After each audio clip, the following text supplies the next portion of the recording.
You already know what's going on, man. It's your girl, Tampa Mystic, and we are broadcasting live at ARC Studios. It is the industry's most wanted show right here exclusively on WARK 300. But listen, we got a special guest checking in. He goes by the name of Daalight. What's happening? What's happening, Tampa? Hey, appreciate you coming in, you know what I'm saying? Thank you for rocking with the movement. Man, long time, man. I appreciate you having me. This long overdue, man. Long overdue, bro. Listen, you know, we got a lot to talk about. I just want my listeners and my platform, you know, to really put some shine on you, you know what I'm saying? Some light, some daylight, you know what I'm saying? Yeah. All that good energy, bro. So listen, give us that official introduction. All right, man. So look, man, the boy Daalight, man, New York City, you know what I mean? New York, period. You know what I mean? Staten Island or whatever, born, you know what I mean? Raised all over. Currently in the A, you know what I mean? Just mashing on the Mobbin On Earth with the movement. Word, I know that's right. You working? Like that. Yeah, man. Big work, man. How long you been out here in Atlanta? Right now I've been out here a little under 3 months. Okay, so you know what I mean? But this is my second go around out here. Okay. So let's talk about that. Let's take it back though. You know what I'm saying? Yeah. I like people to really get to know you without getting too personal, but letting them get to know you. What you was like when you was a youngin'? Be honest with me. Was you a bad kid, a good kid? Give us the details. I was a mischievous kid. Yeah. Like, whatever to make $1 though. Like, you know what I mean? I was bad for $1. I got you. Know what I mean? So it's like, but I got good grades though. Okay, so like they really didn't know what to do with me because it was like I'm problematic, but he acting out a little bit, but he getting them good grades. Yeah, you know. But you was being a kid though. Like, you know what I'm saying? Like you a boy. Boys are supposed to act out. Yeah. You know what I'm saying? It's a part of, you know. Nah, but I was cutting up. Like I was really. What you was doing? What you was doing that you was cutting up? I mean, you know, it just whatever came with the bag. Like you said, we don't got to get too personal. Right. Hey, you can listen to D.R.U.G.S on all streaming platforms now, man. You okay, but we'll leave it right there. We'll set that right there and leave it there. We'll do that. So let's you know, you grew up in New York. You know what I'm saying? So I'm sure you had a heavy influence from a lot of artists from up top. You know. Yeah. Surprisingly, like, a lot of up top, whatever, and a lot of everywhere. Like, I had an uncle that was in the military. Okay. And, like, he traveled around a lot. So I was getting that UGK, that Bone Thugs or whatever. So it was a lot of, like... Thuggish, rugged spot. Yeah. Yo, that's so timeless and dope. So, you know, it's like... very early on or whatever, it was like my intake of music was diversified because like I really got into music from a R&B perspective, like really, you know what I mean? So, you know, that like I was always familiar with like melodies and like drawn to that. So when I found like rap music that, you know what I mean, resonated to that, then it was like, all right, like this is it. That's good though, because I think as an artist it's important that you are very diverse. You know what I'm saying? Like you don't want to sound the same in all of your music. Because you gotta have something for the ladies, you gotta have something for the fellas, you gotta have something for the club, something for radio, something for the smokers, for the pain. You gotta have a little bit of everything, you know. So with that being said, you know, what is your motivation behind your music? Just stuff you go through? Like, you know, stuff I've either been through or witnessed, you know what I mean? Like I've seen a lot, like even just being around like the music business or whatever, like not even as a participant, but you know, being in these rooms or whatever where like some iconic players have like, you know what I mean, been in there, and it's just like, damn, like this is really the game. Soaking it all in. You know what I mean? Taking like, it all in. So, and then just seeing how it like translated into like the streets, because at that time, like we're talking the era of the tunnel in New York and all of that. So like, you know, it was a lot going on at that time, whatever, and like I was a kid able to like be in the clubs and all of that, like you know what I mean, and experience that. So it was like, y'all was there, like, you know what I mean. So you know, like that, and just a lot of personal, you know, like personal struggles and you know things I went through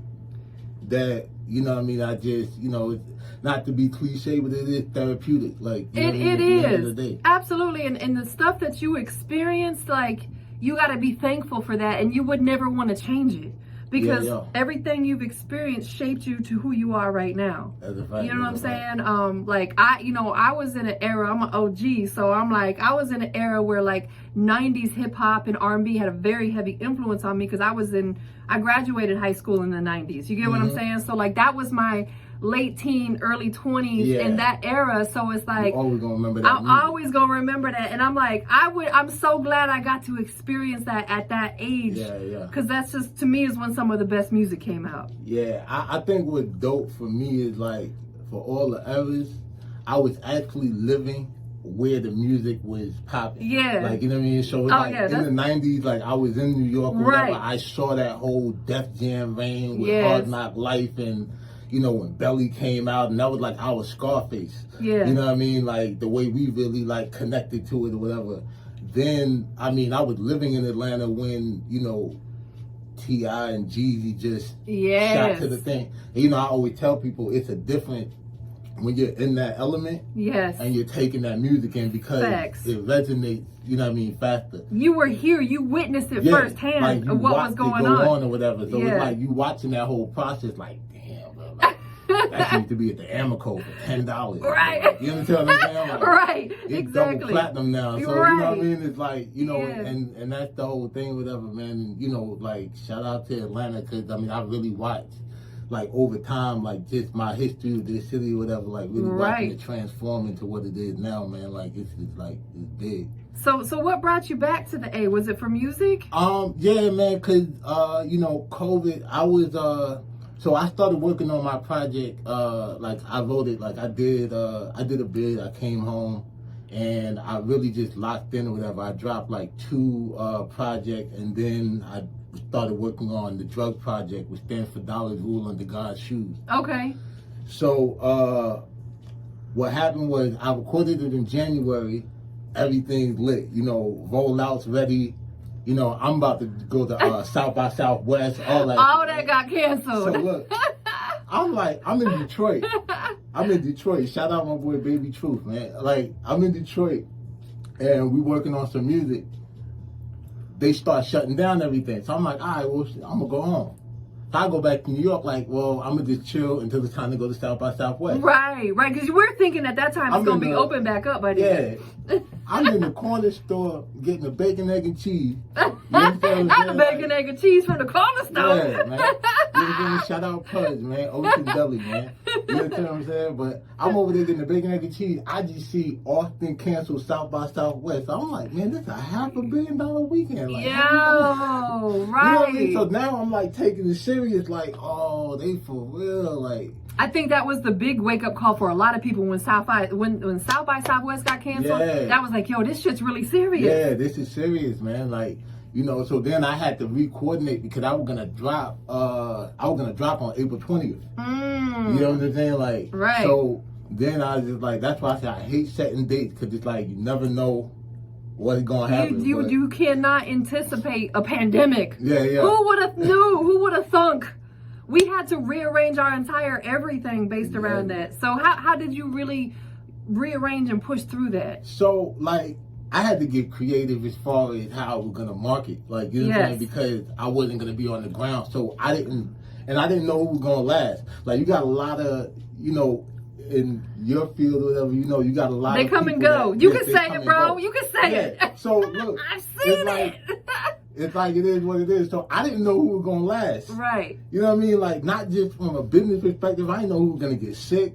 Right. You know what I mean? That's all that. true. A so lot of people lost their lives too. And you don't want to do anything. So I got creative as far as I'm in the house, learning how to do a lot of it yourself. Yeah. So then I started creating like content or whatever. I started like a comic script called Sunday Comics or whatever. Dope. And like I was just doing parodies about all this that was going on, like, you know what I mean, in the music, you know what I mean, business or whatever during the pandemic. Bro, so, you gotta do stuff. Let me just intervene ever so quickly right there. Yeah. Doing that type of stuff is so genius. I'm gonna tell you why. Because everybody likes to laugh. Yeah. We like funny stuff because we all have bullshit, especially during this COVID. People lost their lives, they lost their jobs. They need something lighthearted. Doing them parodies is genius during a time like that, and you could still continue on with it because that's what's gonna draw people really in. Is because people want to laugh. They want to see some funny shit. So you was doing the parodies. So yeah, I was doing the parody or whatever because a lot of times, like when I was doing branded content, I was paying like to get it made. Yeah. So now I'm like, well, this cost effective. Yeah. So now I'm like, you know, I'm really hustling it now, whatever, like to the point where I'm like, all right, cool. So I started learning how to edit, you know what I mean? Like that's certain dope. Clip. Then I started a blog page. Okay. You know what I mean? Like just you know what I mean, that I've been starting multiple to build up. hustles. Yeah, man, like, you know what I mean? And just really starting to like design merch or whatever. Like I came up with a clothing line, Narco State, you know what I mean? Like, so, you know, it's just a lot of things or whatever. Like I've always looked at it like from a diversified because I came up looking at the Diddy, the J, you know what I mean? Like, those guys were bosses. And I mean, Wu-Tang, I mean, like the Wu-Wear store was literally like, you know what I mean, 2 miles away from the crib. That's so dope. You know what I mean? It's like Method Man bought his first house from South Beach Project, like right across the street. That's you know what I mean? You witnessed a lot of greatness. You witnessed like that, and it's like you can't help but be motivated. Like, you know what I mean? So man, that is motivation. Like, you know, and the thing is about everything you experience in life, you know, we're gonna go through good and bad, right? Yeah. You gotta try to find the good in whatever it is, because one thing I know and you know about life is sometimes we something is unexplainable, like why did this happen, but we can't question it. We just not gotta know that something good gonna come from that. Like this whole pandemic, there was a lot of people who made a lot of money through the pandemic because they were very creative, like you were. You know, so we have to take the good with the bad. Talk to us about your merch. All right, so the merch or whatever, we're about to relaunch or whatever. The site is mafiamaterial.com. Dope. Which is also the name of a podcast or whatever that I'm putting together. Word. You know, so great time to launch a podcast. Yeah, like, you know, so that it hosts everything or whatever. It'll host Mobbin On Earth merch, which is the label in the movement. It'll also host like Daalight merch or whatever, the Narco State apparel, like everything will pretty much be hosted like under that umbrella. Word. You know what I mean? So it'll be a one-stop shop for all merch. You know, gonna do a lot of giveaways or whatever, you know, make it really, you know, fun to interact with. You know what I mean? You gotta have it like that. You gotta have people want to engage and interact with what's going on, because that's how you keep people's attention. Yeah. You know what I'm saying? So it sounds like you got it all down. Like you got a great business plan. You made your way through this pandemic by starting multiple hustles, as you should. If you had to take a guess, how many songs did you actually write and record during the pandemic? I know that number's probably like up and through there. I mean, it was crazy because like really the finding the other stuff to do was when I just like ran out of stuff to write. I was like, so you know what I do now? I was like, because then I was just like, damn, like, why even gonna get to record this? Like, right. You know what I mean? But it's a lot. Like I'll say at least 3 projects worth of material. Like, that's you know dope. What I mean? And I was over recorded for the last project or whatever, like, because I put 17 records on the D.R.U.G.S project, and I recorded like about 50 for it.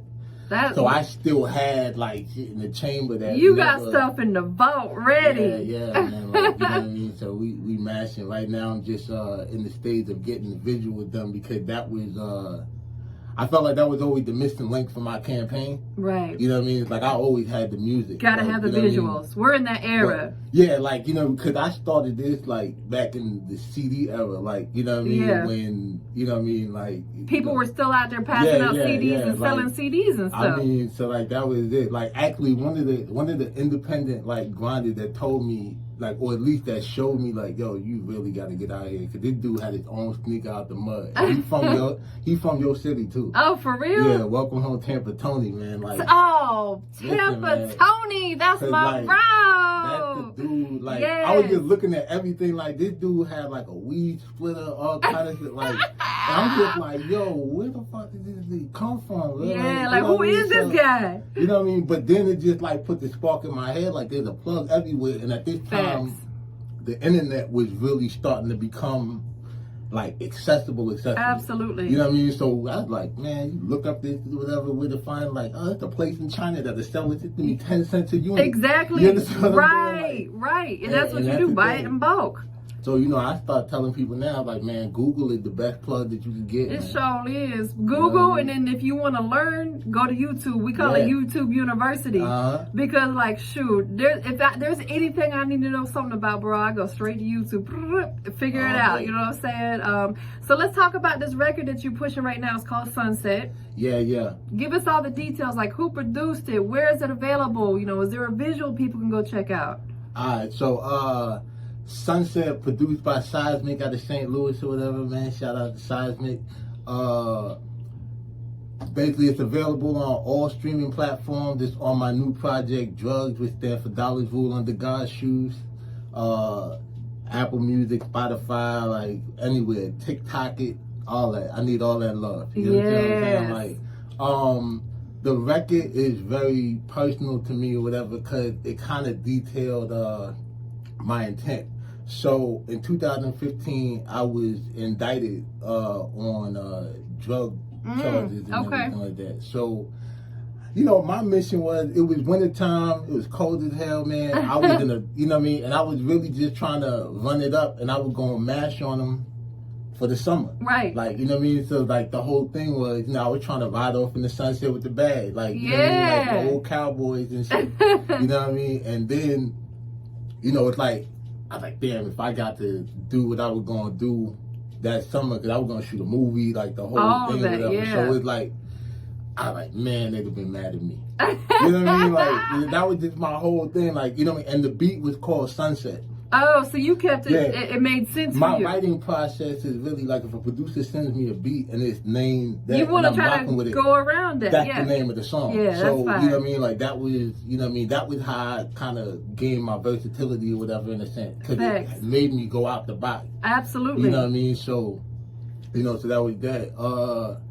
And, you know, it just, you know, with everything or whatever, it's just true, man. You know what I mean? So it was just like, I don't know, and then people just caught on to it. It was like one of those things that popped out. Yeah. Like, you know, you playing the track list, it's like, and they gravitated to this. One, right. We want to hear that Sunset so, record. You know what I mean? It was like, and I think it was just something that everybody could resonate with, because I dropped the project in June, and I was just really like building up or whatever, and I think it was just with everybody on their hustle or whatever as far as the pandemic. Absolutely. You know, you had the scammers, the trappers, everybody. They was live in full effect. You know what I mean? A lot of OnlyFans hustling. All that. Anything that you could do from the crib. And it was like, you just had a lot of people trying to get it and get away. That's you know what I mean? Like, they telling the SBA that they got a business. They telling the other people. Oh, that's a whole lot of scamming going on. But there's people getting locked up behind that shit too, boy. They doing Fed time. Yeah, man. In a big way, man. You know what I'm saying? Like, take pictures. Facts. So we're about to get into this record, bro. Before we check it out, though, let everybody know where they can follow you on your social media. All right, man. At Daalight, man. DAALIGAT on all platforms: Twitter, Facebook, Instagram, YouTube, Daalight TV. Everything's out there, man. Like, you know what I mean? So Daalight on everything. DAALIGAT, no Y's, man. Make sure y'all follow the movement, man. I appreciate you checking in today. We're going to chop it up a little bit more. Let's check out this record. Go ahead and introduce it for us. All right, man. This is my new record, Sunset, produced by Seismic. Video out now, shot by the Splash Brothers. We on Industry's Most Wanted. I'm with Tampa. Biatch. Hey, Biatch. Little Biatch.